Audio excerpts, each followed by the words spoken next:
we use one of our existing tools to help with the pattern matching. One of the tools that we've developed is to classify a property to exotic, luxury, comfort, or budget, right? So what I've asked the guest side to do, the reservation specialist to do, is to start probing guests to find out whether they are luxury, exotic, budget, or comfort type guests, okay? But I'm thinking this type of framework might also be helpful to understand what kind of impact that, let's say, a service fee might have on the overall, let's say, marketplace, right? If we get more, let's say, luxury or exotic or comfort type guests, then whether the service fee actually impacts or not might not actually affect their crucial decision, right? So we need to, I think, let's say we analyze this from each particular demographics point of view. For, let's say, a budget traveler, the reason they're not converting could have something to do with the budget. For a comfort traveler, maybe they see that the check-in isn't comfortable or the facilities isn't what they're looking for, and they drop out for that. For a luxury traveler, it might be the price is too low, actually, and it is eliminated from their vision. For the exotic traveler, it might be that there's just nothing really special, and it looks like a common property. But if we examine, let's say, let's say the conversion through those frameworks, does it make it easier to come up with a conclusion for why the conversion isn't working, right? So instead of thinking and believing that all the guests have the same approach, we sort of like filter it through 4 different types of personas. I'll pass this over to, I don't know, whoever wants to answer, maybe Hansen or Vidi or Lilith, yeah, or Bayu. Anyone have? Yeah, let's go to Kofi. Yeah, just to address the first question before Mr. Jim mentioned just now, regarding the conversion of awareness to engagement. According to the squad meeting yesterday, the report from the funnel manager was that it was an adoption issue. So the tool itself didn't have to be improved for now, but that's the report. But we can actually do an independent research based on the SEPO team. I think meets with the awareness team as well, yeah, to evaluate whether it's actually an adoption issue or tool issue. Second, pertaining to the conversion evaluation based on the property type, technically that is technically possible because first we have in our database, we have the inquiry, we have the listing ID. Listing ID can be connected to property ID, and the data from Hansen's classification can be used if we like put it in the database. So we, instead of looking, all inquiries are the same, we can actually add the filter to, okay, for luxury property, what is the conversion rate? For exotic property, what is conversion? Is that your idea, sir? Yes, essentially, because then you can start actually actively, because I think it's the approach of assuming that every consumer is the same is probably the wrong approach, right? Because let's say you look at a listing and you're like, oh, it's not converting because of this. Well, does it actually work on a different type of consumer, right? But having that distinction of knowing that this is a different type of property and it needs to be optimized for the right type of consumer, I think that is very helpful in taking the correct business intelligence approach, because you're not then assuming a false thing that all consumers are going to look at it the same way. Maybe from Lilis, any input? Actually, I think Mr. James' idea of pattern matching here is more to where there is a live classification, right, Mr. Jing, where, for example, Mr. Jing tried to deal with the conversion team where they tag whether the guest needs guest budget, luxury, or exotic, and we try to give a live classification. I think that's basically can be done once, right, sir? I mean, hey, this is the list, and then this property become exotic, and then this one is luxury. I think we have done Right. that, sir. We Okay. just need to integrate it with I think the database that we have that is usually used by the HR team Right. to know the list of a property in certain area. Actually, I think Okay. that's possible to be done quick. We're talking here, Lilith, if I may, about the awareness to engagement ratio, right? So this happens before conversion. What I'm thinking is this: you've already classified each property according to whether it's luxury, exotic, Mm-hmm. comfort, or budget, right? But does it actually look like that, right? let's say, do the budget properties actually present a budget price? Do the comfort properties actually present, let's say, a comfortable feel to it? Do the exotic properties actually look exotic? So it's pretty much just alignment between, let's say, the classification of the listing and the actual look and feel of the listing itself. If that is more highly aligned, my hypothesis is that then the person will engage, right? Because this has been correctly labeled, correctly identified, and that's why that particular type of traveler will activate and inquire. But if it isn't, then okay, Do you mean like, for example, before awareness you said, right? For example, Atra Bambuloji is classified as exotic property. Have we defined it in the list itself as to yeah. Have you even put, let's say, the word in the title, or use, let's say, a signal to indicate that it is exotic? Is the pricing signaling that it's an exotic product? Is the description is so when once you've identified it from the guest review, then it's a matter of, let's say, all right, that is the type of client who's interested. This person is looking for an adventure. Then the rest of the listing, I think, can be optimized to align with that classification, right? So classification is one thing from guests, but then, what's the user experience going to be? They're going to look at the title, they're going to look at the listing, they're going to look at the photos, and if this triggers as, yes, this is an exotic property, then okay, they will engage with it. But if they look at it and things don't quite match up, we haven't aligned experience, then they probably get confused. They go, no, that's not exotic, that's just pretty common. Next, and they skip over it. So when you analyze the potential issue, I'm just suggesting to analyze it from that point of view, right? From looking at it from each particular user's point of view, and then seeing, does the narrative of the story actually congruent? That particular pattern just matching. more into are we targeting the correct customer for the right product? Are we branding it correctly? Yes. Are we branding the listing correctly so that it fits the profile that we've actually identified it? Because if we are, then Los, what happens is this is where everything should connect. Then reservations identify the correct traveler. They understand, okay, this traveler is looking for a budget, comfort, exotic, or luxury property. Then they go and they search within, let's say, each column, right? There's these options within this area. So then they can start giving them cross sells or upsells. So then when the user sees it, they go, yeah, that is luxury. Yeah, that is exotic. Yeah, that is comfort. But the listing itself has to present itself in an engaging way. So Nadia, I think let's probably branch this into a sub-discussion. It's going on too long. I'm thinking this approach is partly user experience and partly BI, right? So it's kind of like two directions here to make sure that as the user is experiencing the browsing and shopping process, they actually see what we have labeled this particular property to be.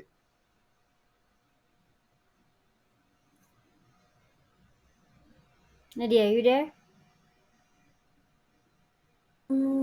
Yeah. Do we want to discuss it now, or No, this is probably some discussion because otherwise we Sure, jam sure, the entire, yeah. Okay. Okay. Yeah, I do kind of agree on that part actually. Okay, so then Louis, your decision has to be then who will essentially approach who, right? Will Hanson approach us, or we approach Hanson, or how do you Yeah. want this? I think Hansen can collaborate with Nadia and one of the awareness team, which is in this part. I think Wei is in operation stages actually, so Yeah, would probably Ghani. recommend Gani. Yeah. Yeah, Yeah. Hansen and Nadia and Gani. So as we discussed just now, the goals of this discussion is of this project is pattern matching. The branding correctly our product to the guest. It might be filtering the guest with the correct, what is that? With the correct product gitu. Customer product matching in this case to branding. So Nadia, Maskani, and also Hansen, I guess, can work on this. Hansen, can you lead this the execution of this project? It's related to your property classification. Sure. But back then when I meet with Mas Kani, Mas Kani said that we don't need the branding, but we need the unique selling point, not the branding like the Yeah, classification. maybe we can try to explain what is the use of the branding in terms of Yeah.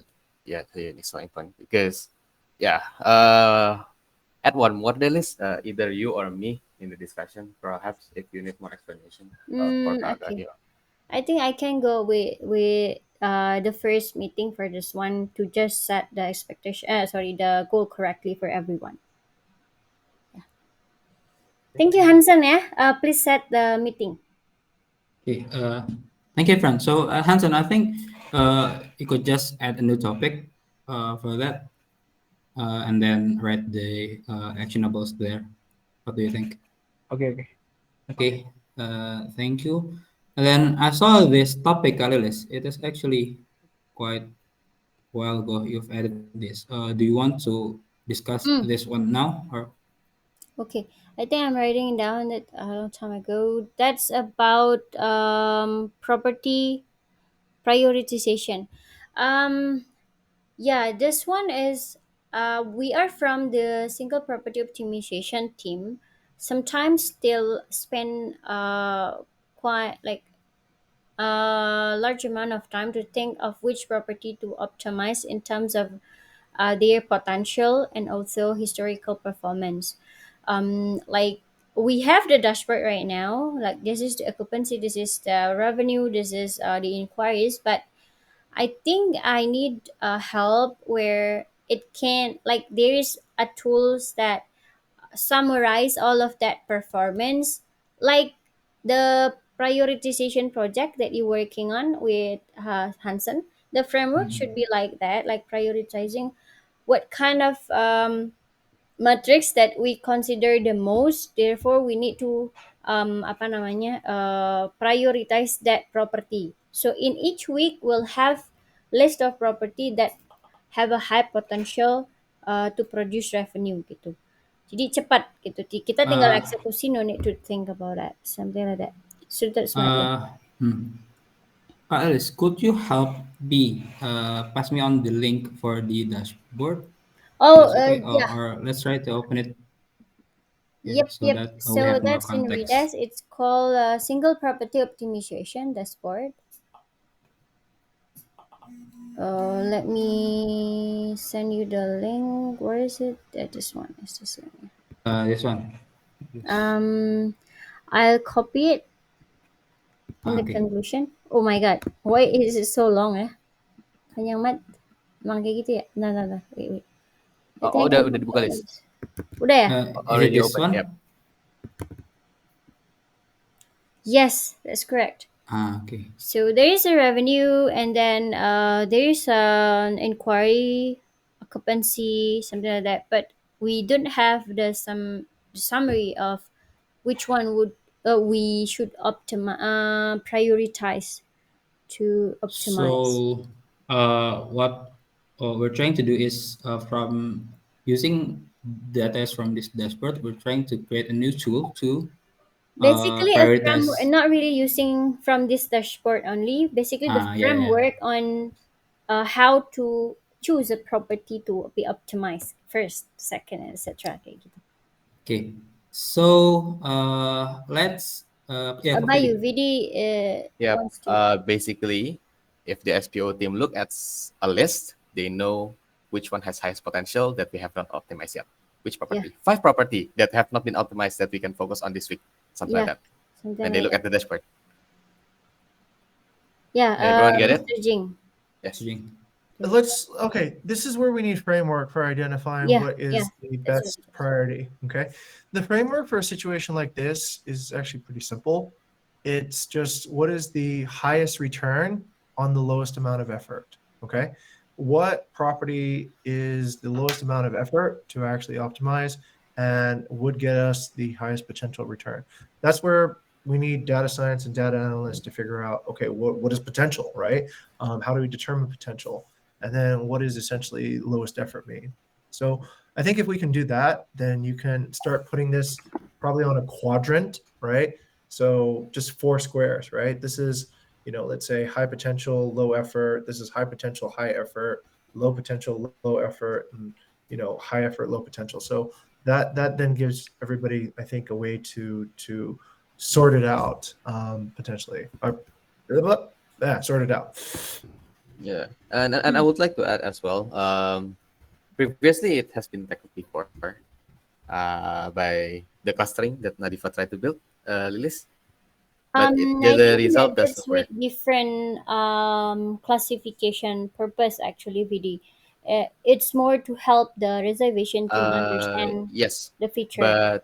but if you have the cluster of features and then you compare, for example, I mentioned to Nadifa as well. If she already made the model for the cluster, in one cluster there are 5 property. 4 of them have high revenue, but one does not have high revenue. It means that maybe, most probably, the one property in the same cluster should have high revenue as well. Should have had a high revenue as well. That is one possible way to tackle this issue, Mm, right? okay. Yeah, I think that is the next step after we're trying to figure out which one to prioritize, right? I need to investigate further. Um, yeah, basically, I just need you to Yeah, make list. the one that is here is the impact. So the result, right? In the SPO Yep. semuanya result, but the effort itself actually belum ada. What we would like to use as the metrics tu belum ada. Try to use the impact dulu, 1, 2, and 3. I think the effort will be the same, see, for every kind of property. If we do the SPO or the single property optimization of other optimization, I think the effort will be the same. But let me double check to Mr. Jing. Can we use that kind of concept, sir? That for any kind of properties, the effort will be like not really like the same, but it can be neglect at the moment because This um is where you need to do some research, Lilith, because I'm not sure. Well, let's say, for example, I know for a fact that, let's say, yeah. beachfront villas, right? Really easy to optimize because there's a lot of demand for that.